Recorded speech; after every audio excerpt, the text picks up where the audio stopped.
Hey guys, I'm going to show how to do reface rockers. There's a bunch of different ways to do it, but I have an adapter for the valve grinder to do it. So I'll show it on there first and then show maybe a couple other ways you guys can just do it by hand a little bit, depending on how bad they are. If they're real bad, you really should have them done properly. But I'll show you how to do it, how you would do it at a machine shop, and then I can show you a couple ways that you guys could do it at home. So anyways, this is the valve grinder in all its glory. So this is the apparatus that that fits on here.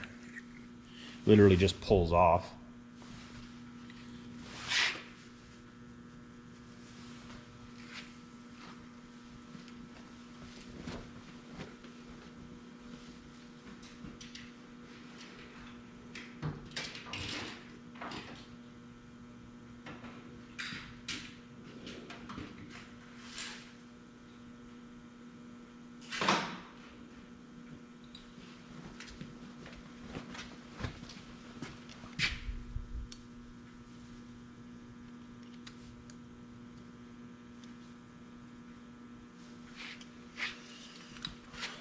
So it just pulls off of there, and it basically just makes it so you can swing it. I just put one in there. It's really not in that bad a shape, but you can see what it looks like to start with there.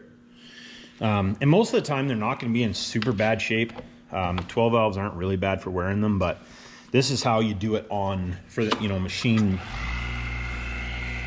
Like I said, I just wanted to show. I had a couple people ask about it, so I thought I would show. So basically all you do as far as the machine side of things goes, get the slide in there.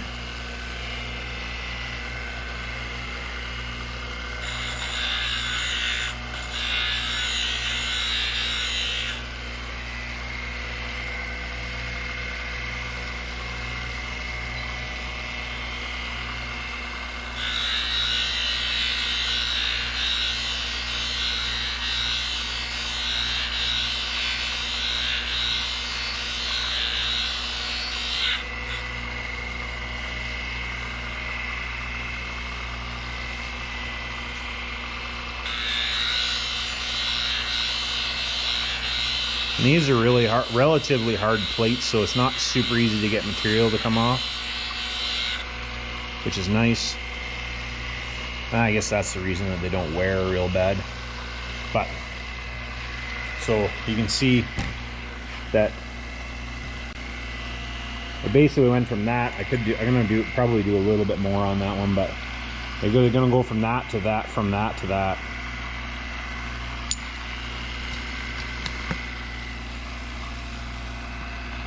So, but anyways, that's one way. That's the way you do it on the valve grinder. What I'll do here is I'll just show you guys. There's a couple different ways. I personally don't recommend doing it with any power tools, because you can take material off. You don't want to get it so that it's you don't want to get it so that it's not flat anymore. So you have to be careful with that. But so a couple different ways.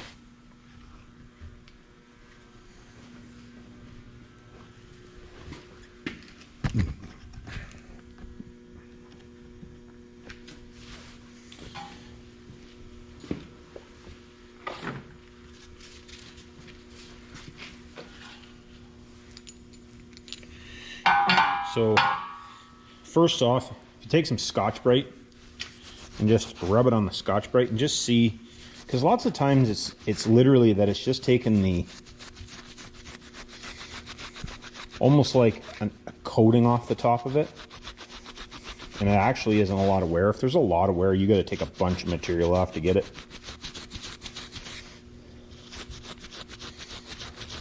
So I would just recommend to start with just doing it with a piece of Scotch-Brite, because if there isn't a great big wear mark in it, you don't really have to take a bunch of material off. So there you go.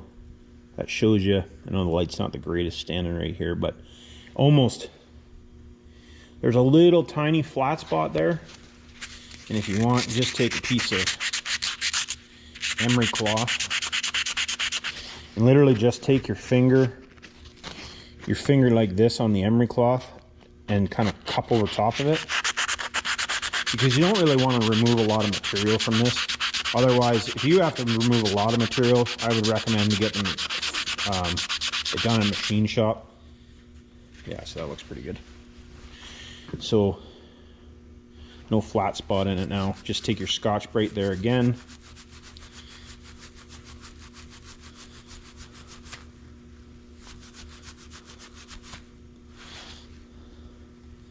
And there, I would say it's, other than there's like a little tiny chunk missing out of it, but it actually wouldn't even touch the valve or the pieces anyway. But so that literally, it's literally that easy, unless there's like a bunch, like I said, unless there's a bunch of wear in it. But they are hardened plates that are on there. So if there's a bunch of wear, it means the valve likely has a bunch of wear on it too. So it literally, for the most part, if you can't catch your fingernail on it, you don't really need to worry much about it. But you know, if you want to clean them up, a little piece of, I don't even know what this, 120 grit emery cloth, a little bit of WD-40, I got oil on my hand, so there's a little bit of oil on it, and a piece of red Scotch-Brite. We'll clean them up most of the time. Otherwise, like I said, you know, you really should be maybe having the machine shop do it. But, you know, not everything has to go to a machine shop, but I have access to it, so I wanted to show you guys both ways, how they would do it at a machine shop and how you can do it at home. If you needed to take some material off, you could take it off maybe with a Scotch-Brite material or a Scotch lock. Lots of guys call them, but you want to be super careful, because you got to remember that this thing comes in on a fulcrum, right? So when it rocks on the valve,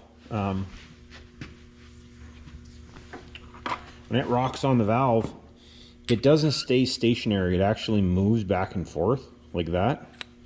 Maybe it's obviously exaggerated. It's not going to move that much, but you want to make sure that that's a rounded edge for that valve to go on top. And same with the top of the valve. You want to make sure that valve hasn't got a great big wear mark in it, because if it does, it indicates there's a bunch of wear in the system. So anyways, that's all I wanted to do is show on that one. And anyways, we'll like, subscribe. Please subscribe. If you're watching the videos, I see there's lots of people watching the videos that aren't subscribed. It'd be awesome if you guys could subscribe. You know, just shows me that, you know, I should be continue doing videos. I like doing the videos, but you know, if guys don't want to watch them, then I guess there isn't really a lot of point in doing this type of video. So hit me up in the comments, and we'll catch you on the next one. Thanks, guys.